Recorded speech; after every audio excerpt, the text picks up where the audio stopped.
정부가 코로나19 상황을 고려한 확장 재정에 나서면서 내년 예산이 사상 처음으로 600조 원을 넘어서게 됐습니다. 슈퍼 예산 편성으로 내년 국가 채무는 국내 총생산 대비 50%를 처음으로 넘어설 것으로 예상됩니다.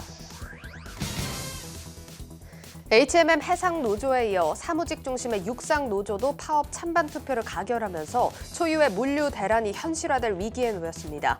HMM 파업이 산업 전반에 미치는 피해액은 3주간 6,800억 원에 달할 것이라는 우려도 나오고 있습니다. 불가리스 논란으로 시작된 남양유업 매각이 사실상 무산될 위기에 처했습니다. 우선 협상 대상자로 선정된 한엔컴퍼니가 계약 위반을 이유로 소송을 제기했고 남양유업도 맞소송에 나설 가능성이 높아 법적 공방이 예상됩니다. 다음 달에도 증시는 지루한 박스권 장세가 이어질 전망입니다. 특히 삼성전자의 주가와 환율의 등락, 유동성 공급 등 세 가지 변수에 따라 증시의 향방이 결정될 것으로 보입니다. 여러분 안녕하십니까? 뉴스플러스 시작합니다. HMM 해상노조에 이어 육상노조까지 총파업 찬성 투표를 가결했습니다. 여전히 재협상의 여지는 남겨놨지만 파업이 현실화될 경우 사상 유례없는 물류 대란이 예고되고 있습니다. 박승환 기자입니다. 오늘 오전 8시까지 진행된 HMM 육상노조의 총파업 찬반 투표. 전체 조합원 791명 중 755명이 참여해 97.9%라는 압도적인 찬성률로 가결됐습니다. HMM 해상노조는 이미 지난 22일 파업안을 통과시킨 바 있어 육상노조와 해상노조 모두 합법적인 파업권을 확보하게 됐습니다. 회사 측의 8% 임금 인상과 경력금 300% 지급 등의 수정안을 내놨지만 직원들을 설득하기엔 역부족이었습니다. 직원들이 일할 수 있는 그런 희망을 갖도록 북돋아주는 것이 필요로 하고요. 그게 빠른 시일 내에 그렇게 진행되지 않는다고 하면 우리 회사는 계속해서 경쟁력이 떨어질 것이고 우리나라의 해운 발전은 더디거나 혹은 도태될 것입니다. 두 노조는 내일 사측과 추가 협상 테이블에 앉습니다. 다만 양측의 입장차가 워낙 커 타결 가능성은 낮다는 평가가 지배적입니다. 파업이 이뤄질 경우 HMM 사측이 예상한 피해액은 3주 만에 약 6,800억 원에 달합니다. 나아가 초유의 물류 대란은 물론 우리 경제 전반에 치명타가 불가피하다는 분석입니다. 연간 수출입 물량의 99.7%가 해상으로 이동하는 만큼 바닷길은 국내 산업 활동의 대동맥이라 평가받기 때문입니다. 특히 최근엔 수출 화물을 실을 배를 구하기가 어려운 상황이어서 수출업체들이 입을 손실은 눈덩이처럼 늘어날 것이란 우려가 나옵니다. 해양수산부가 HMM 노사 및 채권단인 산업은행 등에 대한 설득에 나선 이유입니다. 그러면 그 파트너들이 HMM을 믿겠습니까? 아, 너그 옛날에 한진해거나 똑같은 거 나가 할 거 아니에요. 그럼 죽는 거예요. 산업은행은 그걸 알고 있기 때문에 누구 하려면 해봐라. 뭐 누구 회사 망하면 뭐 누구만 나쁘지 뭐 우리가 나쁠 게 뭐냐라고 배짱을 튀기고 있는지 모르겠는데 합의할 수 있도록 정부가 좀 힘을 써주면 안 될까요? 노조가 파업을 강행할 경우 HMM 경영진은 물론 산은과 정부의 책임론이 나올 수 있어 양측 중재에 안간힘을 쓰는 상황입니다. 한국경제TV 박승환입니다. 물 들어올 때 노 놓는다. HMM 노조의 파업은 이런 형국과 같습니다. 7월 현재 우리나라의 수출액은 554억 달러로 65년 무역 역사상 최고 수준을 기록하고 있습니다. 기회를 놓친다면 경제 성장률 악화로 이어져 결국 국민 모두의 부담이 가중되겠죠. 경쟁사 대비 열악한 임금, 하지만 아직 경영 정상화 중인 상황에서 인상은 어렵다는 채권단. 한편에선 지금의 노사 갈등 국면을 단순한 쇼잉으로 해석하기도 합니다. 인력 유출을 막기 위해서라도 임금 인상이 필요한 건 맞지만 채권단 입장에서는 함부로 임금을 올려주면 지탄을 받을 수 있는 만큼 강력한 명분이 필요하다는 겁니다. 노조가 오늘 파업을 가결하고도 굳이 한 번 더 협상에 나선 것도 그 때문이라는 분석입니다. 하지만 이 쇼잉이 아니라 실제 파업이 단행된다면 문제가 우리 경제 전반으로 걷잡을 수 없이 커집니다. 내일 노사가 이 마지막 교섭에 나설 텐데 투자자와 수출 기업들 모두 이 상황을 주시할 수밖에 없게 됐습니다.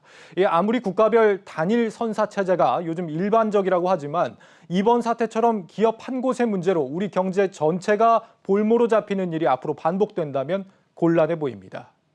다음 소식 이어가겠습니다. 불가리스 논란으로 시작된 남양유업 매각이 사실상 무산될 위기에 처했습니다. 취재기자 연결해 자세한 소식 들어보겠습니다. 방서우 기자. 네. 네, 이 당초 계약대로라면 오늘까지 지분 거래를 마쳐야 한다고요? 네, 그렇습니다. 지난 5월 홍원식 남양유업 회장은 자사 제품인 불가리스가 코로나19에 효능이 있다는 등의 발표가 사회적으로 파장을 일으키자 책임을 지고 물러나겠다면서 사모펀드 운용사인 한앤컴퍼니에게 오너일가 지분 전체를 넘기기로 했습니다. 계약대로라면 오늘이 거래의 종결일이지만 홍 회장 측이 경영권 매각 등의 안건을 처리할 임시 주주총회를 다음 달 14일로 한 차례 연기했고 또 한앤코 측도 홍 회장 등 매도인을 상대로 계약서대로 매각을 이행하라는 소송을 제기하면서 사실상 거래가 무산된 것으로 보입니다. 네, 오늘이 거래 종결일이었는데 한앤코가 소송을 제기했다고 밝힌 건 어제였습니다. 미리 소송을 제기한 이유가 있습니까? 네, 일단 한앤코는 남양유업의 노쇼 기미가 일찌감치 보였다는 입장입니다. 일단 계약서에는 당사자들끼리 합의가 없을 경우 양측의 거래 종결일, 즉 대금 지급 시기는 최대 8월 31일을 넘길 수 없다는 내용이 명시되어 있는데요. 그러나 해당 조항은 이제 홍 회장이 당초 지난달 30일 열기로 했던 주주총회에서 한앤코 경영진들을 남양유업 이사진으로 선임하는 안건을 상정시켰어야지 의미가 있는 것이지 이렇게 홍 회장이 주총에 참석하지도 않고 심지어 6주나 미룬 이상 계약 이행 의지가 없다고 본 겁니다. 또 그러면서 매도인 일가 개인들을 위한 무리한 사항들을 선결 조건으로 새롭게 내세웠다고 소송 배경을 설명했는데 이 선결 조건이 무엇인지는 아직 밝혀지지 않았습니다. 네, 이렇게 되면 결국 이 홍 회장이 매각 약속을 지키지 않은 셈이 되는데 남양유업 측 입장도 혹시 나온 게 있습니까? 네, 일단 홍 회장 측은 거래 종결을 위한 협의 기한이 아직 남았는데도 한앤코가 소송을 제기하고 또 보도자료까지 내면서 이런 계약상 비밀 유지 의무를 위반하고 있다고 유감을 표하고 있습니다. 그러면서 최종 시한까지 협의를 이어가겠다고 거듭 강조했는데요. 이를 두고 업계에서는 이제 3,100억 원 규모의 주식 매매 계약 금액이 적정한지를 놓고 이제 뒤늦게 매수인과 매도인 사이에 줄다리기가 시작된 것 아니냐는 분석이 나옵니다. 일단 부정적인 여론에 떠밀려서 남양유업이 보유한 건물이나 이런 유형 자산의 순장부가에게도 미치지 못한 가격에 이제 급하게 도장을 찍은 만큼 좀 제값을 받고 회사를 넘기기 위해 재협상을 하거나 극단적으로는 경영권 매각까지 재고할 가능성도 제기되는 상황입니다. 네, 아직 오늘이 다 가지 않았기 때문에 시한이 몇 시간 더 남아 있습니다. 혹시라도 양측이 합의할 가능성은 없습니까? 네, 계약 종결 기한이 당장 오늘 자정까지인 만큼 좀 극적인 합의는 어렵다는 시각이 지배적입니다. 이미 양측이 좀 법률 대리인을 각자 선임한 상황이고 또 홍 회장 측도 한앤코에 맞소송을 제기할 가능성이 높아졌기 때문입니다. 또 이제 최선을 다해서 협의를 진행하겠다는 홍 회장 측의 입장과 달리 양측은 지금 현재까지도 어떤 소통도 하지 않고 있는 것으로 알려졌습니다. 양측은 대금 지급 시한이 종료되는 즉시 추가 입장을 내고 법정에서 계약의 유효성 여부를 따져볼 것으로 예상됩니다. 이렇게 되면 장기전이 불가피하다는 게 업계의 중론입니다. 지금까지 한국경제TV 방서우입니다.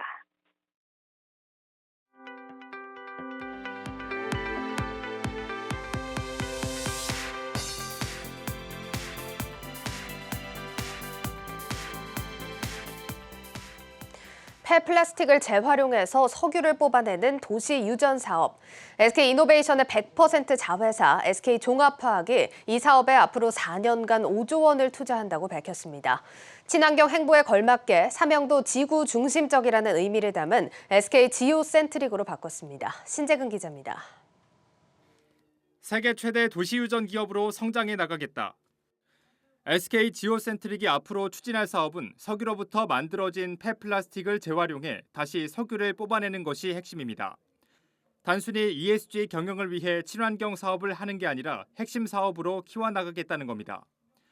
SK 지오센트릭은 앞으로 4년간 폐플라스틱 재활용과 탄소 감축 분야 등에 5조 원 가까이 투자할 계획입니다. 이 과정에서 글로벌 기업들과 합작사 설립을 적극 추진해 재원 확보에도 나섭니다. 실제 SK 지오센트릭은 최근 미국의 폐플라스틱 재활용 기업 퓨어사이클 테크놀로지와 합작법인을 설립하는 등 이곳저곳에서 협업 제의가 들어오고 있는 상황입니다. 이노베이션의 카본 투 그린에 카본을 해결하는 플레이어로서 지오센트릭이 카본의 기술을 가지고 이 카본 문제를 해결함으로 인해서 그린으로 가겠다라는 게 저희의 비전이기 때문에 그 부분은 일맥상통하고 있고. 전문가들은 폐플라스틱 시장이 오는 2030년까지 연평균 12%씩 성장해 2050년엔 600조 원 규모에 이를 것으로 내다보고 있습니다.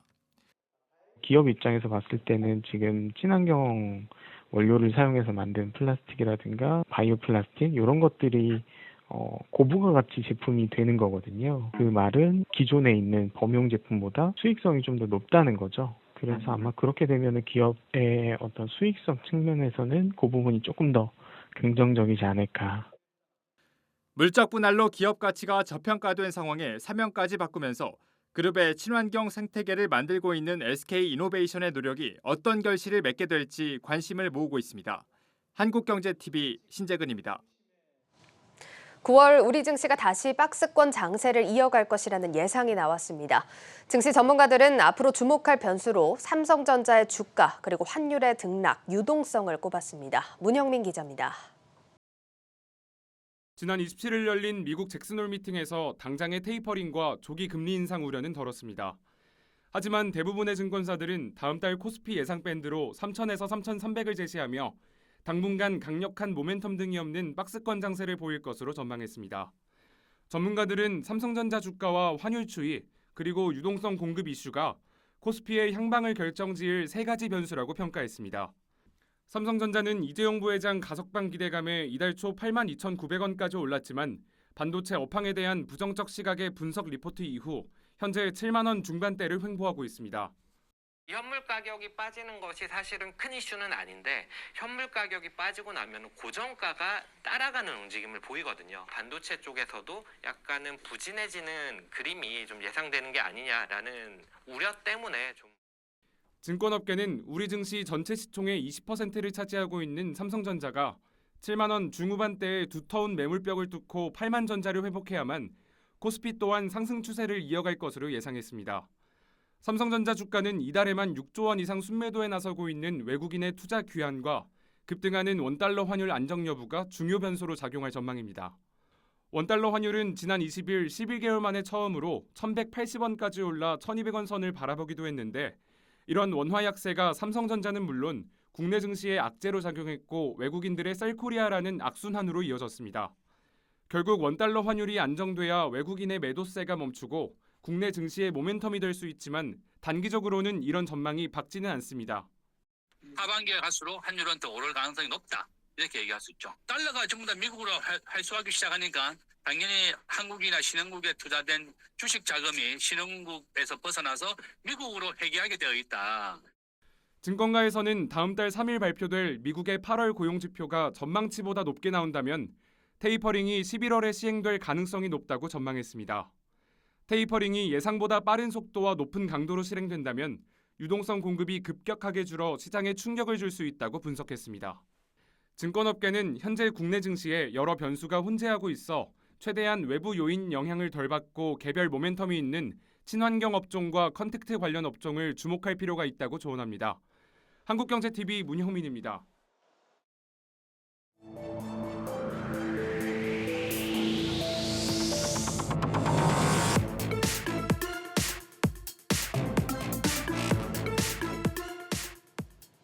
내년도 나랏빚이 결국 이 1,000조 원을 넘어서게 됐습니다. 코로나 위기 극복을 위해 이례적으로 마지막 해에도 돈을 더 풀기로 한 건데 경기 회복을 위해서라지만 이 필요한 부분에 효율적으로 써야 한다는 조언이 나오고 있습니다. 보도에 강미선 기자입니다. 내년에 정부가 쓰겠다는 돈은 604조 원. 하지만 내년에 세금으로 걷어들이는 돈은 549조 원에 불과합니다. 정부는 돈을 풀어 코로나 경제 위기를 완전히 극복하고 미래 성장 동력을 확보한다는 입장입니다. 위기의 극복과 경기 회복, 그리고 격차 해소와 미래 대비를 위한 재정 수요도 매우 중요하고 또 기묘한 만큼 내년에도 8%대의 확장 기조를 유지할 필요가 있다고 보았습니다. 분야별로는 복지와 환경 분야가 크게 늘어납니다. 일자리가 포함된 복지 분야 지출액은 8.5% 늘어난 216조 7천억 원, 탄소 중립과 함께 환경 분야는 12.4% 늘어난 11조 9천억 원입니다. 여기에 디지털과 그린, 휴먼 뉴딜 정책 사업에는 33조 7천억 원을 배정합니다. 하지만 문제는 3년 연속 적자 예산을 편성하면서 나라 곳간 사정이 빠르게 악화되고 있다는 점입니다. 현 정부 들어서만 지출 예산이 204조 원, 50%가 늘어났고 내년 국가 채무는 1,000조 원을 넘어설 전망. 이에 따라 내년 GDP 대비 국가 채무 비율은 50%로 껑충 뛰고 2025년에는 60%에 육박할 것으로 보입니다. 전문가들은 위드 코로나 시대가 다가오면서 재정을 필요한 부분에만 효율적으로 지원해야 한다고 입을 모읍니다. 8% 이상의 높은 재정 지출 증가율을 3년 내내 지속하는 건 코로나 발생 시기 1년 후, 2년 후까지도 동일한 확대 재정 기조를 지속하는 건 우리나라밖에 없고요. 다른 나라의 경우에는 올해 예산부터 내년 예산에 가면 더더욱 그렇고 재정 적자 폭을 상당히 줄이고 있습니다.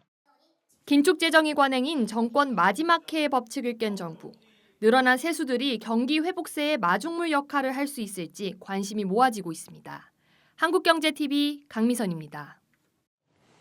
오늘 이 같은 사상 최대 수준의 예산안을 공개한 문재인 대통령은 경제 회복이 다시 재정 건전성 개선으로 이어지는 선순환 효과를 강조했습니다. 확장 재정이 분명 효과가 있고 코로나 완전 극복을 위해서도 불가피하다는 겁니다. 정원우 기자입니다. 문재인 대통령은 적극적, 확장적이라는 표현을 여러 차례 써가며 재정의 역할을 주문했습니다. 사상 최대 규모의 내년도 예산안에는 코로나 완전 극복 예산이라고 이름 붙였습니다. 내년 예산은 코로나 완전 극복과 국가 미래를 위한 전략적 투자에 집중하는 예산입니다. 무엇보다 코로나 완전 극복에 전력을 다하겠습니다. 백신과 방역 등 코로나19 위기 극복에 대응하고 디지털과 그린 전환 등 선도국가 도약을 위한 미래 투자까지 내년 예산안에 담아냈다고 설명했습니다. 특히 추경 등 예산안 편성 때마다 따라붙는 나랏빛 우려를 의식한 듯 문 대통령은 재정 효과를 설명하는 데 많은 부분을 할애했습니다. 우리나라가 주요 선진국들 가운데 가장 빠르고 강한 경제 회복을 이루는 나라가 될 수 있었던 것도 올해 우리 경제가 또 4% 이상의 높은 성장세를 전망하게 된 것도 모두 확장적 재정 운용의 덕분이라고 할 수 있습니다. 문 대통령은 확장적 재정 정책이 경제 회복과 세수 증대, 재정 건전성 개선으로 이어지는 선순환 효과를 만들어냈다는 점도 강조했습니다. 실제 우리 경제는 지난 1분기 코로나19 이전 수준을 회복했으며 상반기에는 초과 세수를 경험했습니다. 문 대통령은 우리 정부는 임기 마지막 순간까지 위기 극복 정부로서 역할을 다해야 할 운명이라면서 적극적인 국정 수행 의지를 다졌습니다. 한국경제TV 정원우입니다. 정부 적자 재정이 불가피하다는 부분과 함께 이 나랏빛 1,000조 원 돌파를 우려하는 목소리도 나옵니다. 이 조현석 세종 주재기자로부터 더 자세한 이야기 들어보겠습니다. 조 기자, 이 나랏빛 1,000조 원이라는 게 사상 최고라고는 하지만 얼마나 문제가 되는 수준인지는 잘 짐작이 안 가는데 어떻게 이해하면 되는 겁니까? 네, 3년 연속 지출이 수입보다 많은 적자 재정안이 편성됐는데 모자라는 돈은 국채를 발행해 메우게 되니까 그만큼 나랏빛이 늘어나게 되는 겁니다. 이에 따라서 대표적인 재정 건전성 지표인 GDP 대비 국가 채무 비율이 내년엔 처음으로 50%를 넘어서게 됩니다. 이게 해마다 올라서 2025년엔 58.8%에 달합니다. 정부가 경기 전망을 낙관적으로 한 데다가 지출 관리도 효율적으로 해나가겠다. 이러면서 뽑은 수치이기 때문에 이를 감안하면 60%를 돌파할 가능성도 없지 않습니다. 그런데 국가 채무 비율 60%는 유럽의 복지 선진 국가에서도 재정 마지노선으로 간주하는 그런 기준선입니다. 네, 사실 국가 채무 비율이라는 게 GDP를 모수로 하기 때문에 그 사이에 또 우리 경제가 충분히 성장을 해준다면 저것보다는 또 채무 비율이 낮아질 수도 있겠습니다만 일단 현재의 추산으로는 그렇다는 얘기고, 만약 국가 채무 비율이 빠르게 오른다면 우리 국가 신용도 측면에서도 악영향을 미치겠죠? 네, 그렇습니다. 국가 채무 비율은 국제 신용평가사들이 국가 신용 등급을 매길 때 중요한 기준으로 삼고 있습니다. 지난해 피치에 이어 올해는 무디스가 한국 국가 채무는 역사적으로 높은 수준이라며 국가 채무를 한국 경제의 잠재적 위험 요인으로 꼽았습니다. 걱정은 국가 신용도가 악화하면 외국인 자금이 대거 유출될 수 있는 상황으로 연결될 수 있다는 점입니다. 아시다시피 우리나라 대외 개방 수준이 높은 수출 중심 국가이기 때문에 대외 신용도가 무엇보다 중요합니다. 그런데 급증하는 나라비 때문에 국가 신용도가 위협받을 수 있는 상황이 된 겁니다. 그런데 이 정부가 내년 지출을 크게 늘리면서 내년에는 세수도 그만큼 더 거칠 것이다 이렇게 전망을 했다고요? 네, 정부는 내년 국세 수입을 338조 6천억 원으로 예상했습니다. 지난달 2차 추경 편성 당시엔 314조 원 정도로 예상했는데 한 달 새 24조 원 정도 더 늘어날 것으로 예측을 조정한 겁니다. 홍남기 부총리는 내년엔 경기 회복에 따라 법인세와 부가가치세가 많이 늘 거다 이렇게 밝혔습니다. 하지만 일각에선 코로나19 4차 확산으로 내년 경기 전망이 아직 불확실한데 정부가 너무 낙관적으로 전망한 것 아니냐 이런 지적이 나옵니다. 실제 우리나라 내년 경제 성장률보다 세금 증가율이 2배 정도 될 것이라고 짠 셈이거든요. 그래서 확장 재정을 위해서 세수 전망을 장밋빛으로 한 것 아니냐 이런 지적이 당장 나왔습니다. 정부의 세수 추계가 빗나간 사례가 더 많다는 점도 이런 지적의 근거가 되고 있는데 실제 올해만 해도 정부의 세수 추계 오차율은 10%를 넘었습니다. 확실히 정부 분석이 지나치게 좀 낙관적이다 이런 평가도 가능하겠습니다. 결국 어떻게 얼마나 이제 효과적으로 돈을 쓰느냐에 달렸겠습니다만 그럼에도 불구하고 지금 이 팬데믹 때문에 돈을 안 풀 수도 없는 상황입니다. 이 3년 연속 나랏빚이 커졌다고 한다면 그 부담은 결국 다음 정권이 지게 될 텐데 사실 앞으로 나랏빚 더 늘어날 일만 남은 상황 아닙니까? 네, 그런데 정부는 내년부터는 경제가 정상화되는 만큼 지출 증가율을 5% 이하로 관리하겠다 이런 방침을 밝혔습니다. 하지만 내년엔 새 정부 출범 첫 해라서 공약사업 등 핵심 사업 추진에 예산 소요가 늘 수밖에 없습니다. 그래서 이런 정부 방침이 지켜질지 의문이다 이런 시각이 많습니다. 특히 우리나라는 저출산 고령화로 인해서 앞으로도 복지 예산 수요가 크게 늘어날 수 있습니다. 재정 건전성이 추가로 나빠질 수 있는 상황이라는 겁니다. 그런데 정부는 최소한의 견제 장치인 재정 준칙을 2025년부터나 적용하겠다는 이런 입장입니다. 나랏빚 부담을 다음 정권으로 떠넘긴다는 비판이 나오는 이유입니다. 또 나라 살림 적자를 메우기에 발행되는 적자 국채가 대부분 30년 만기입니다. 30년 뒤에 갚아야 하는 건데 결국 미래 세대들의 부담이 될 수 있습니다. 내년엔 1인당 국가채무 2천만 원 처음으로 돌파하는데 이게 2038년쯤엔 1인당 1억 원이 넘을 수도 있다는 경고도 나오고 있습니다. 이 당장은 채무 비율이 다른 나라와 비교하면 그렇게 높은 수준은 아니지만 증가 속도가 문제입니다. 이 방법은 두 가지겠죠. 돈을 적게 쓰거나 GDP를 높이거나 적극적인 고민이 필요해 보입니다. 조현석 세종주재기자와 함께했습니다. 잘 들었습니다.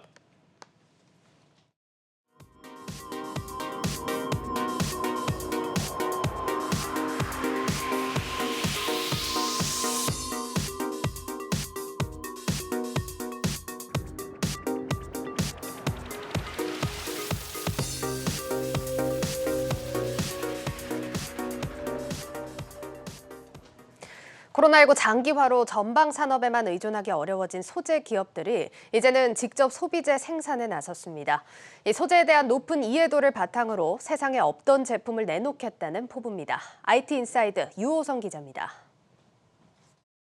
복통이나 설사를 유발하는 황색 포도 상구균이 1분도 채 되지 않아 자취를 감춥니다. 신종플루의 일종인 인플루엔자 A 바이러스도 10분이 지나자 대부분이 사라집니다. 이들 세균과 바이러스는 일반적인 천이나 금속 위에서는 끊임없이 자가 번식을 하지만 구리나 은 같은 특수 금속과 만나면 쉽게 사멸되는 특성을 지녔습니다. 국내 한 기업이 이 같은 금속 소재의 특성을 이용해 구리를 코팅한 섬유를 개발했는데 이 분야는 응용성이 무궁무진해 대기업들도 눈독을 들이는 분야 가운데 하나입니다. 실제로 구리와 은과 같은 금속은 바이러스 사멸에 효과가 있다고 익히 알려져 있습니다.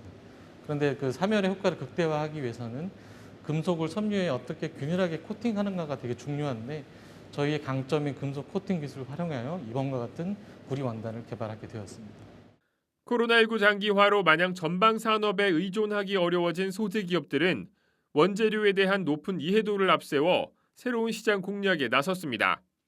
삼성, 애플 등의 스마트폰 필수 재료인 PCB를 납품하는 YMT는 기존에 가지고 있던 구리 코팅 기술을 이용해 바이러스를 차단하는 원단을 개발했습니다. 이를 활용해 바이러스 차단 마스크 생산에 나섰는데 이후 의료나 보건의료 분야로 활용 영역을 넓혀간다는 계획입니다. 반도체 차폐제를 만들던 엔트리움은 코로나19 사멸을 이끄는 뽑아쓰는 물티슈로 시장을 개척했고 항균 필름 제조사 R&F 케미칼은 코로나19를 막는 플라스틱 소재 개발에 성공했습니다. 코로나19 장기화로 위기를 맞은 우리 소재 기업들이 그간 쌓은 기술력과 노하우를 바탕으로 새로운 기회를 만들어가고 있습니다. 한국경제TV 유호성입니다.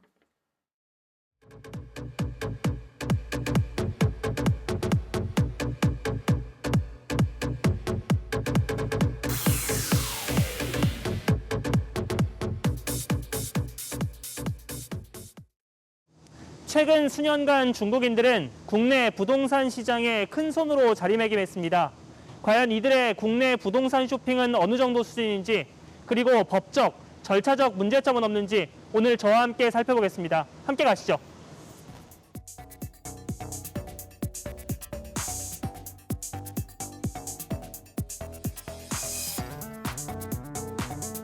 중국인들이 국내 부동산을 말 그대로 거침없이 쓸어 담고 있습니다. 최근 10년 새 중국인이 국내에 보유한 토지는 5.4배 늘었는데 이는 여의도 면적의 6.8배에 달합니다. 부동산 가격 총액은 10년 전 7천억 원대에서 지난해 2조 8천억 원 수준까지 늘었습니다. 이 기간 우리 국민들 중 내 집을 가진 비율은 고작 0.3%포인트 늘어나는 데 그쳤습니다. 그렇다면 중국인들이 선호하는 국내 부동산 투자처는 어디일까? 특히 중국인들은 수도권 서남부 지역 부동산을 선호하는 것으로 나타났습니다. 경기도 부천의 경우 최근 5년간 중국인들이 부동산을 가장 많이 매입한 곳으로 집계됐습니다. 인천 부평구도 중국인 매수세가 강한 곳으로 드러났는데 이들 지역에서는 주로 중소형 아파트를 사들였다는 게 현장의 목소리입니다. 그동안 엄청 나갔다고 그랬다. 한두 달 전에 그렇게 가격 같은 거 안 따지고 귀찮아서 크게 안 보고 매물 있으면 바로바로 많이 올랐어요. 평수 실제로 뒤에 한 몇 달 사이에 배 정도 올랐어요. 거래 빈도는 경기, 인천에 비해 적지만 서울 내 부동산도 중국인 투자처가 된 지 오래입니다. 10년 전 700여 건에 그쳤던 서울 내 중국인 보유 필지는 지난해 8,600여 건까지 늘었습니다. 특히 고가의 부동산일수록 더욱 과감한 투자에 나선다는 분석도 나옵니다.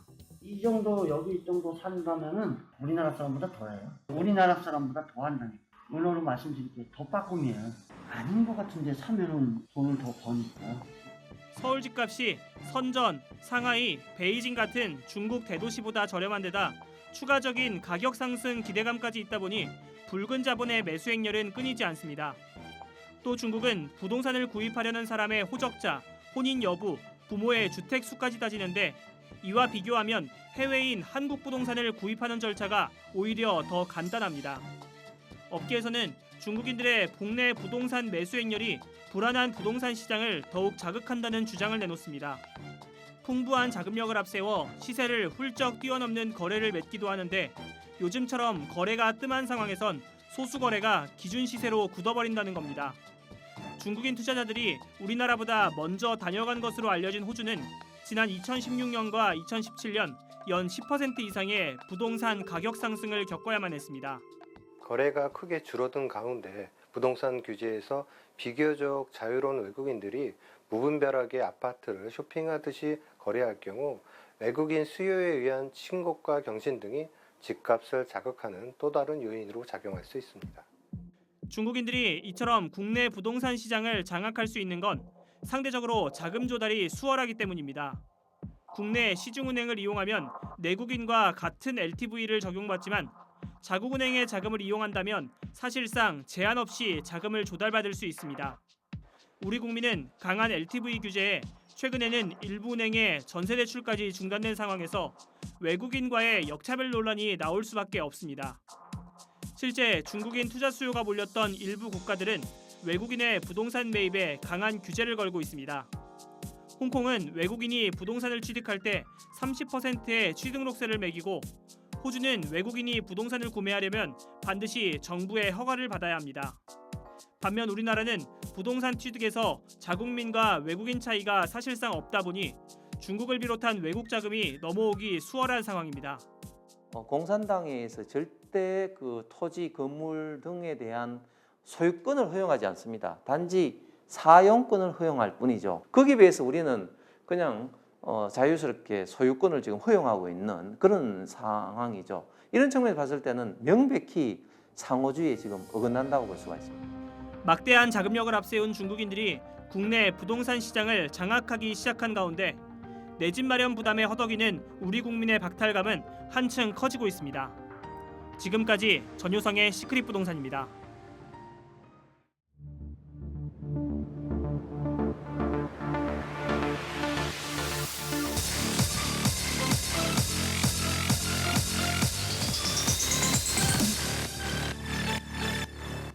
네, 기업 이슈 살펴보는 뉴스앤마켓 시간입니다. 우리 시장 4거래일 만에 외국인 매수세가 돌아왔습니다. 돌아오면서 코스피 시장이 눈에 띄는 상승세를 보여주는 하루였죠. 박혜린 기자와 종목별로는 어떤 이슈 있었는지 살펴보도록 하겠습니다. 예, 박 기자, 오늘 코스피가 올라주면서 이런 무거운 종목들이 잘 가는 하루였는데 눈에 띄는 상승세 보여준 종목이 있죠? 네, LG 이노텍이 대표적이라고 할 수 있습니다. LG 이노텍의 주가는 7월 말 이후로 줄곧 내리막이었는데 최근 다시 상승 시동을 걸고 있는 것으로 보입니다. 예, 어제 오늘 주주들이 좀 마음고생을 했을 종목들 또 이야기를 나눠보고 있는데 LG 이노텍은 좀 어떤 이슈에 영향을 받았습니까? 네, 3분기 호실적이 예고되고 있기 때문입니다. LG 이노텍은 아이폰의 눈을 만드는 기업으로 잘 알려져 있는데요. LG 이노텍은 아이폰에 이 센서 시프트 카메라 모듈을 독점으로 공급을 하는데 전작인 아이폰 12에서는 프로맥스 하나의 모델에서만 이 모듈을 적용했습니다. 그런데 다음 달 출시가 예정된 아이폰 13에는 이 모듈이 전 모델로 확대 적용될 것이라는 전망이 업계에서 나오고 있습니다. 센서 시프트 트리플 카메라의 모듈은 기존 듀얼 카메라 대비 판매가가 약 2배가량 높다고 합니다. 실적에 대한 기대감이 높을 수밖에 없는 이유입니다. 그렇네요. 이 시장에서는 흔히 이제 LG 이노텍 얘기를 하면은 LG 이노텍의 실적과 아이폰의 흥행 거의 동일선상에서 놓고 볼 만큼 대표적인 아이폰 관련주입니다. 이렇게 좀 공식처럼 따라오는 모습을 보여주는 좀 일리가 있는 말입니까? 네, 그렇습니다. 양날의 검이라고도 하는데요. LG 이노텍의 올 상반기 매출액에서 68% 이상이 애플에서 발생할 정도로 애플 의존도가 굉장히 높습니다. 거의 대부분이라고 봐도 되겠네요. 네, 맞습니다. 이 의존도는 계속해서 또한 커지고 있는 상황이고요. 올 상반기에는 전년 동기와 비교해서도 이 의존도가 7%포인트가량 증가한 상황입니다. 그래서 LG 이노텍과 애플이 운명 공동체로 보는 시각까지 나오고 있는 겁니다. 예, 앞서서 이제 호재 요인으로 짚어주신 게 높은 가격에 공급량도 더 늘어난다입니다. 실적 성장은 좀 기대해 볼 만하겠고요. 그러면 이제 성장은 성장인데 이게 더 대박이 날지 여부는 또 아이폰이 얼마나 잘 팔리냐 이 여부일 것 같은데 어떻게 잘 팔릴까요? 네, 사실 전작인 아이폰 12 시리즈가 출시 7개월 만에 1억대 이상 팔리는 등 흥행에 성공한 만큼 아이폰 13의 경우 부담도 따르는데요. 유진투자증권은 아이폰 12의 높은 판매에도 불구하고 이 프리미엄 폰에 대한 소비 여력이 과거 대비 높은 상태로 분석을 하고 있습니다. 키움증권은 5G 교체 수요와 맞물려서 이 신형 아이폰의 수요 전망이 긍정적인 데다가 이 카메라 모듈과 전면 3D 모듈의 공급 방식이 변화된 상황에 경쟁사들이 오히려 코로나로 인한 생산 차질을 빚고 있다며 LG 이노텍의 경우 고객사의 입지가 더욱 강화될 것이다 이렇게 내다봤습니다. 최근 우호적인 환율 여건에서도 수익성에 도움을 줄 수 있을 것이라는 설명 또한 덧붙이고 있습니다. 그렇군요. 자, 일단 주가 상승세가 좀 시작이 됐다 이런 평가가 나오는 만큼 쭉 잘 갔으면 하는 바람입니다. 업계에서는 3분기 실적 좀 어떻게 나올 걸로 전망하고 있습니까? 네, 증권업계에선 3분기 매출액은 전년 동기와 비교해 45% 증가하고 영업이익은 약 200% 급증할 것으로 보고 있습니다. 연간으로 보면 매출액은 12조 원의 가뿐히 넘고 영업이익은 1조 원을 뛰어넘을 것이라고 예상하고 있습니다.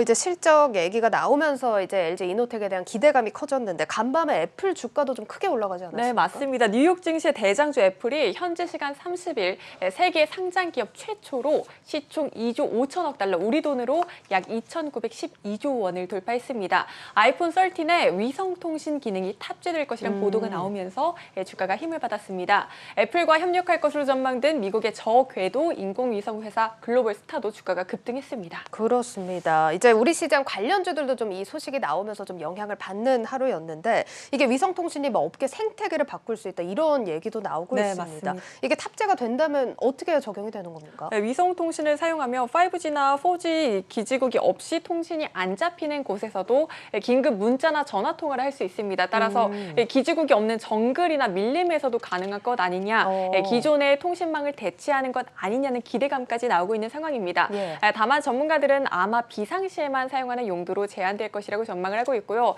애플 측은 이에 대해 묵묵부답이기 때문에 진행 상황은 조금 더 지켜봐야 할 것 같습니다. 예, 역시 애플답게 또 쉽게 입을 열어주진 않는 모습입니다. 자, 그럼 다시 아이폰으로 돌아와서 기대감을 이렇게나 크게 받고 있습니다. 언제 출시가 됩니까? 네, 외신은 애플이 다음 달 17일부터 사전 예약을 시작해서 24일부터 아이폰 13 시리즈를 본격 출시할 것이라고 예상하고 있습니다. 정말 얼마 안 남았네요. 사실 삼성전자에서 이 플립 시리즈가 굉장히 흥행을 또 하고 있다 이런 소식이 전해지면서 관련주들이 튀어 올랐기 때문에 이 LG 이노텍, 아이폰 관련주들도 주가가 좀 궁금한 상황인데 목표 주가는 어떻게 제시되고 있습니까? 네, 또 한 가지 더 덧붙이자면 LG 이노텍의 경쟁력이 돋보이는 기판 소재는 이 5G나 올레드 트렌드 속에서 지속적인 성장 기회를 만들어갈 것을 업계는 보고 있습니다. 목표 주가는 NH투자증권은 35만 원을, 키움증권은 29만 원을 제시했습니다. 평균적으로 보면 28만 5천 원 정도가 적정하다고 보고 있습니다. 예, 뭐 상승 여력도 충분한 것 같고요. 일단 9월에 애플 신작 또 기대를 해보도록 하겠습니다. 자, 다음 이슈로 넘어가 볼 텐데 오늘 SKC 얘기를 또 안 할 수가 없습니다. 그렇습니다. 이슈 좀 살펴볼까요?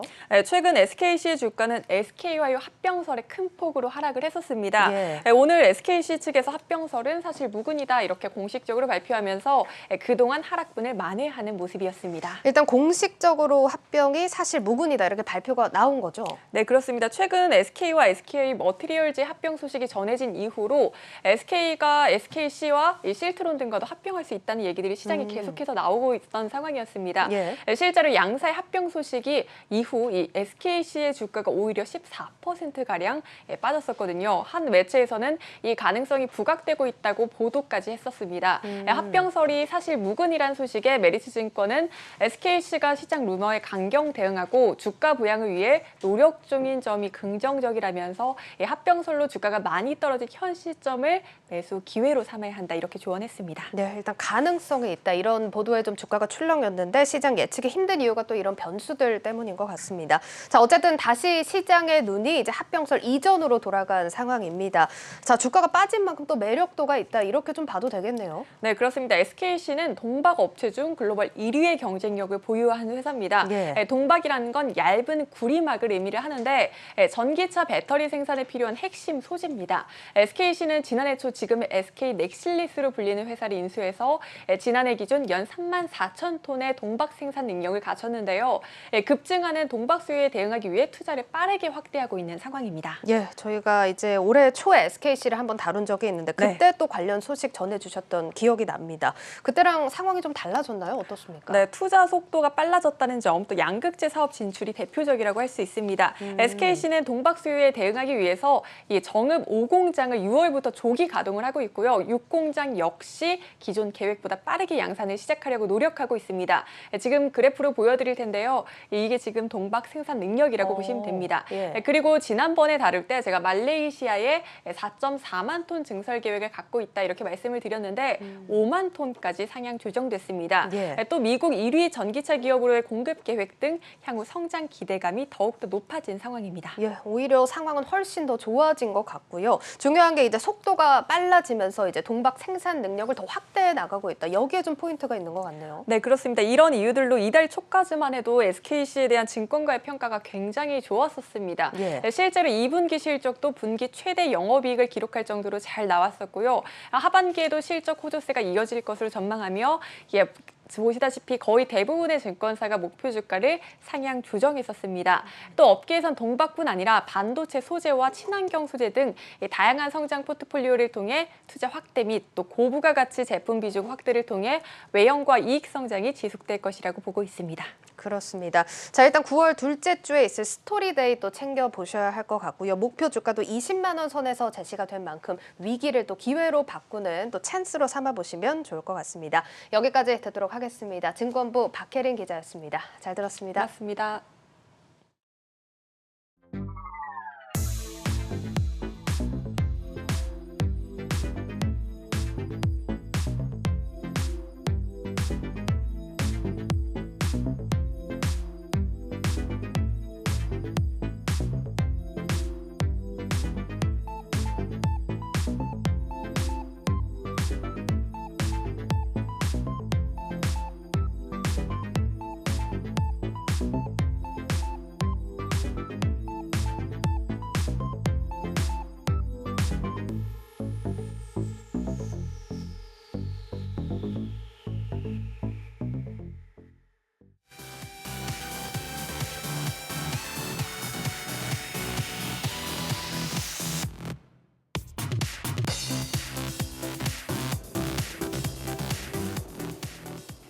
네, 플러스픽 시간입니다. 이지호 기자와 함께하겠습니다. 네. 이 기자, 첫 번째 키워드 바로 보죠. 네, 오늘은 왜 질문을 안 하시나요?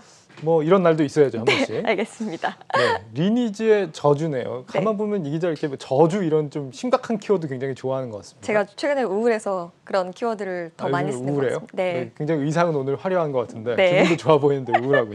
네. 알겠습니다. 이 리니지는 이 NC소프트의 명작 게임 아닙니까? 저주라고요? 네, 맞습니다. NC소프트가 지난 26일에 블레이드 앤 소울 2를 출시를 했습니다. 게임인데요. 하반기 신작이라는 기대감에도 불구하고 제가 이제 표를 좀 준비를 했는데요. 3거래일간 주가가 계속해서 하락하는 모습을 보였습니다. 이 이유가 리니지의 저주 때문인 것으로 드러나서 키워드를 이렇게 잡아봤습니다. 그렇죠. 이 주당 80만 원 하던 게 60만 원대로 낮아졌으니까 정말 엄청난 하락폭입니다. 네. 그런데 이 NC의 주가 하락은 리니지의 저주다. 이건 무슨 얘기입니까? 일단 이번 신작인 불소2의 뚜껑을 열어보니까요. 기존의 리니지의 과금 체계와 크게 다른 바가 없었기 때문입니다. 리니지는 앞서서 과도하게 과금을 유도해서 논란이 됐고 여론이 문매를 맞아서 앞으로 시스템을 개선하겠다고 공언해 왔는데 신작에도 유사한 모델을 또 한 번 적용하면서 이용자들이 게임을 외면하는 지경에 이른 겁니다. 실제로 출시일이 26일이었고 다음 날인 27일에는 구글 플레이 매출 11위에 기록하는 데 그치기도 했습니다. 네, 이 과금 문제를 이용자들이 그렇게 지적을 했는데 그렇게 귀담아 듣지는 않은 모양입니다. 네. 이 리니지와 유사한 모델이라는 게 어떤 부분을 지적하는 거죠? 게임을 자주 안 하셔서 제가 좀 상세하게 오늘은 설명을 해드리려고 합니다. 네. 네, 이용자들의 문제를 삼고 나선 것은 게임 캐릭터의 성장 속도를 높이는 연기 시스템이라는 건데요. 보시면 연기 비활성이 됐을 때는 뭐 지금 잘 안 보이실 테지만 경험치나 뭐 대화 획득률이 좀 제한이 되고요. 연기가 활성화됐을 때는 뭐 경험치나 또 대화 획득률이 좀 증가가 됩니다. 연기가 뭡니까 저기서 말하는? 게임 캐릭터의 성장 속도를 높이는, 그러니까 성장의 네. 체험치나 뭐 대화 획득률을 증가시키는 거를 말하는데요. 블레이드 앤 소울이니까 소울이 해당되는 뭐 그런 거겠죠? 네, 맞습니다. 예. 어쨌든 이게 시즌 패스를 계속해서 구매를 하게 되면 연기 활성화 시간이 계속해서 유지가 되지만 시즌 패스를 구매하지 않게 되면 제한을 받게 되는데요. 또 중요한 것이 시즌 패스를 구매하지 않을 때는 비각인 아이템, 그러니까 거래 가능한 중요한 아이템도 얻을 수 없다는 점입니다. 이 MMORPG 게임의 특성상 자신의 게임 캐릭터를 강화하는 데는 아이템이 굉장히 필요한데요. 불소2에서는 시즌 패스를 구매하지 않게 되면 이용자들은 중요한 아이템을 획득할 수 없다. 이런 말이 되기 때문에 문제가 되고 있습니다. 과금을 안 하면 좀 제약이 많은 게임이다 이런 겁니다. 네. 이용자들 불만에 대해서 NC 측도 뭐 대응에 나섰다면서요? 네, 맞습니다. 김택진 대표까지 나서서 대책회의에 좀 참여를 한 것으로 알려지고 있는데요. 결국에 이렇게 공지가 뜨면서 보완책이 좀 마련이 됐습니다. 시즌 패스 상품을 구매한 것과는 상관없이 거래 가능한 아이템을 획득할 수 있도록 했고 또 모든 이용자에게도 보너스 아이템을 주겠다 뭐 이렇게 밝히고 있는 상황입니다. 네. 그 이유인지는 모르겠지만 오늘 주가 하락세가 좀 진정이 되고 좀 상승하고 마쳤습니다. 네. 증권가에서는 NC소프트 전망 어떻게 하고 있나요? 일단 뭐 냉담한 시장의 반응에 증권가에서도 불소2를 내놓은 NC소프트의 목표 주가를 좀 낮추고 있는 상황인데요. 표를 좀 준비를 했습니다. 일단 현대차증권 같은 경우는 기존 102만 원에서 84만 원, 또 이베스트증권은 109만 원에서 70만 원, 또 삼성증권은 91만 원에서 72만 원으로 낮췄고요. 또 한국투자증권도 투자 의견을 매수해서 중립으로 낮춰 잡은 상황입니다. 네. 아직 흥행 실패를 판단하기 좀 이르다 이런 분석도 있다면서요? 네, 오늘 보니까 구글 플레이 스토어 매출 11위에 그쳤던 이 불소2가 매출 4위까지 좀 올라오는 모습을 보였습니다. 네. 리니지 2M보다는 낮지만 경쟁사인 넷마블 제2의 나라보다는 높은 매출을 올리고 있는 상황인데 뭐 사실 다른 때보다도 이례적으로 발빠른 대응을 보였죠. 그런 만큼 아직까지는 기대감이 좀 있다. 이런 예상들도 나오고 있는 상황입니다. 이 블레이드 앤 소울, 그러니까 한국말로 하면은 칼과 영혼인가요? 이게 정확히 무슨 스토리인지 왜 굳이 한국말로 하시는지 모르겠습니다. 이게 무슨 스토리인지 혹시 이 기자 알고 있습니까? 전투하는 그런 리니지와 비슷한 게임으로 알고 있습니다. 정확한 스토리는 우리가 잘 모르잖아요. 스토리는 굉장히 좀 장황해서 제가 정리를 못했는데 스토리는 나중에 한번 정리를 해서 따로 플러스픽 시간에 그 제가 하려는 얘기가 네. 이게 우리가 어떤 RPG 게임이라고 얘기를 하는데 네. 실질적으로는 스토리를 사람들이 별로 알고 하는 사람들이 없을 것 같다. 맞습니다. 네, 굉장히 과금은 있되 스토리는 약한 그런 류의 게임이라면 네. 앞으로도 계속 이런 식이라면 아무래도 우리 게임 산업이 성장하는 데는 좀 어려움이 있지 않을까. 네. 그런 측면들이 이번 NC소프트 주가에 반영된 것이 아닌가 이런 네. 생각을 해보겠습니다. 다음 키워드 보겠습니다. 네, 또 저는 저를 공격하시는 줄 알고 굉장히 네. 왕서방이 있지만 삼성 이렇게 돼 있네요. 네, 말 그대로 중국에서 삼성전자에 대한 열기가 좀 뜨거운 상황입니다. 바로 삼성전자의 신형 폴더블 폰 때문인데요. 세계 최대 스마트폰 시장이자 세계 최다 인구 대국인 중국에서 삼성전자가 신형 스마트폰으로 승기를 잡고 있는 모습을 보여서 키워드를 이렇게 잡았습니다. 그렇죠. 삼성 폴더블 폰이 중국에서 굉장히 잘 팔린다. 앞서 뭐 저희 뉴스앤마켓에서도 잠깐 다룬 것 같아요. 네, 맞습니다. 31일 중국 전자상거래 업체 징동닷컴에 따르면 삼성전자가 내놓은 갤럭시 Z 플립 3의 사전 예약 대기자가 무려 61만 9천 명에 달한다고 하고요. 갤럭시 Z 폴드 3 구매 대기자도 8만 명에 이를 정도라고 합니다. 뭐 모두 다 추산을 해보면 100만 명 이상의 대기자가 몰릴 것으로 보이는데요. 삼성전자는 9월 1일 예약 판매를 시작하고 공식 출시는 10일부터입니다. 네, 이 초반 흥행에 어쨌거나 성공한 모습인데 네. 최근에는 이제 중국에서 사실 삼성전자가 그렇게 힘을 못 썼잖아요. 네. 이게 갑자기 좀 흥행한 데는 뭐 특별한 이유가 있을까요? 네, 맞습니다. 일단 좀 표를 준비를 했습니다. 중국 시장 조사 업체의 자료이기는 한데요. 네. 삼성전자의 올해 상반기 중국 시장의 스마트폰 시장의 점유율이 0.5%에 불과했습니다. 잘 안 보이시나 본데요. 네. 아래에서 두 번째 있고요. 네, 맞습니다. 네. 네, 이번 폴더블폰 흥행을 놓고 대신증권 측의 경우는 5G 통신 시장의 확대로 동영상 콘텐츠가 확대되면서 이렇게 펼쳐보는 폴더블폰 시장이 확대되면서 이를 계기로 좀 승기를 잡을 수 있었다. 이런 분석들도 내놓고 있고요.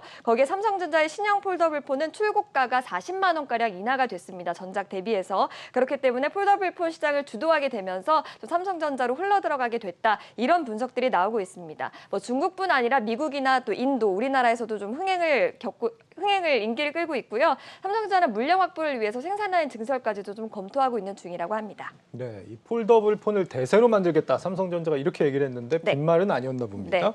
네. 애플도 여기에 이어서 신작이 또 나오잖아요. 네, 혹시 뭐 삼성 폴더블 폰과 애플 신작 둘 중에 어떤 걸 좀 구매하고 싶으십니까?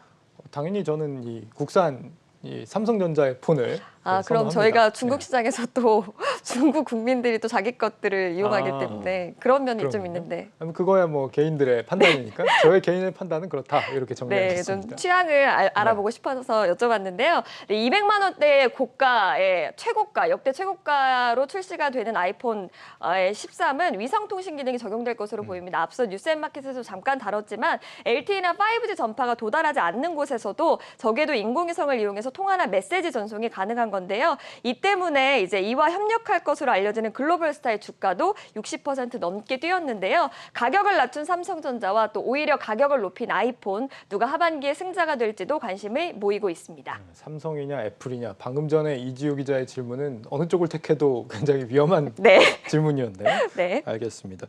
이 애플의 이 소식 하나로 크게 주가가 뛴 그런 업체가 있다면서요? 네, 맞습니다. 앞서서 제가 말씀을 드렸던 데인데요. 뭐 뉴스앤마켓에서도 좀 말씀을 드렸습니다. 글로벌스타라는 기업이죠. 적게도 인공위성인데 주가가 60% 넘게 뛰었는데 이게 퀄컴과의 파트너십을 구축하고 있기 때문에 이제 애플과도 협력 가능성이 있다 이러면서 주가가 뛰는 모습을 보이기도 했습니다. 네, 마지막 키워드 보겠습니다. 네. 집에만 머물라더니라고 돼 있네요. 네, 집에 혹시 자주 계십니까? 그렇죠, 오늘 저는 타고난 집돌입니다. 네, 저도 집순인데 좀 잘 만든 것 같습니다. 네. 네. 계속해서요. 네, 재난지원금이 다음 달 6일부터 지급이 됩니다. 고액 자산가를 제외하고 1인당 25만 원을 받게 되는데요. 신용카드나 체크카드 또 지역사랑 상품권, 선불카드 중에서 본인이 원하는 수단으로 지원금을 받을 수 있는데 이렇게 되면 전통시장이나 또 동네 마트, 식당 등에서 사용할 수가 있게 됩니다. 네, 지금 방역 상황이 심각한데 재난지원금이 지급이 되면 대면 활동을 오히려 더 부추기는 거 아니냐 이런 지적인가 보네요. 네, 정은경 질병관리청장은 그간 수차례 방역 조치만으로는 한계가 있기 때문에 집에만 머물러 달라 이렇게 강조를 했습니다. 한쪽에서는 집에 머물러 달라고 하면서 다른 한쪽에서는 대면 소비를 하지 않으면 사라지는 재난지원금을 지급해서 지금 논란이 되고 있는 상황이죠. 직접 가서 안 사고 주문을 하는 방식으로는 지원금을 못 쓰나 보죠? 네, 그렇습니다. 이번 재난금은 주소지를 둔 지역의 가맹점에서 쓸 수가 있고요. 또 백화점이나 대형마트, 기업형 슈퍼마켓에서는 쓸 수가 없고 또 앞서 말씀드린 것처럼 대형 배달앱 등에서는 사용할 수가 없습니다. 대형마트는 모르겠습니다만 배달앱은 사실 지역 소상공인들하고 좀 연결이 돼 있는데 못 쓴다는 게 좀 상식적인 판단은 아닌 것 같네요. 네, 그래서 실제 이에 대해서 일부 네티즌들은 부정적인 입장을 좀 토로하고 있는데요. 네. 뭐 잘 보이실지 모르겠지만 뭐 모이지도 못하게 하면서 돈 쓰라고 푸냐, 또 집에만 있으면 배달에도 사용하는 게 이치다, 배달업체도 소상공인들이다, 뭐 이런 부정적인 입장을 보였는데 그런데 더 여기서 아이러니한 점은 외식 쿠폰입니다. 외식 쿠폰, 외식을 좀 많이 하면 현금으로 돌려주는 쿠폰이잖아요. 그게 네. 뭐가 문제입니까? 외식은 사실 밖에서 하는 식사 이런 걸 말하는데요. 실제로는 비대면으로 하는 외식입니다. 정부는 소비 진작을 위해서 2만 원 이상의 음식을 4번 주문하면 현금을 10,000원 돌려주는 비대면 외식 쿠폰도 9월부터 지급을 한다는 방침인데요. 아직까지 구체적인 시기는 정해지지 않았지만 추석 전후가 될 것으로 전망이 됩니다. 비대면이니까 여기서는 또 배달의 민족이나 요기요 같은 대형 배달앱 등이 적용이 되는 상황입니다.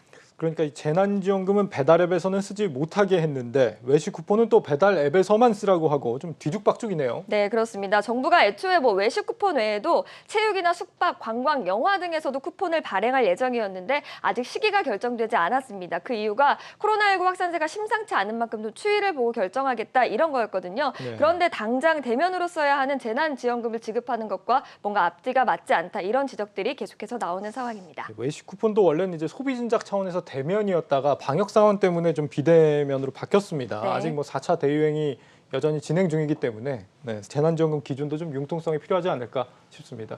이지호 기자와 함께했습니다. 잘 들었습니다. 고맙습니다.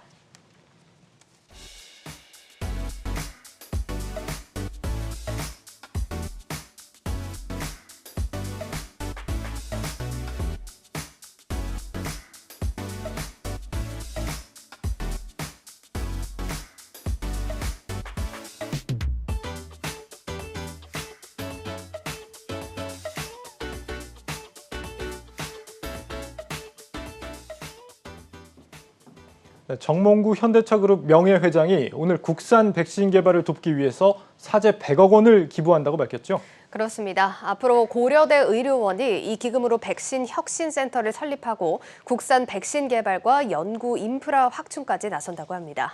정 회장은 얼마 전 이 자신의 재단에서 미래 인재 1,100명을 육성하는 장학 사업도 추진하기로 했죠. 여기에 우리나라 백신 주권 확보에도 기여하면서 공익 행보를 활발히 이어가는 모습입니다. 재벌가의 훈훈한 기부 행렬이 앞으로도 계속 이어졌으면 하는 바람을 가져보면서 오늘의 뉴스 플러스 마치겠습니다. 여러분 고맙습니다.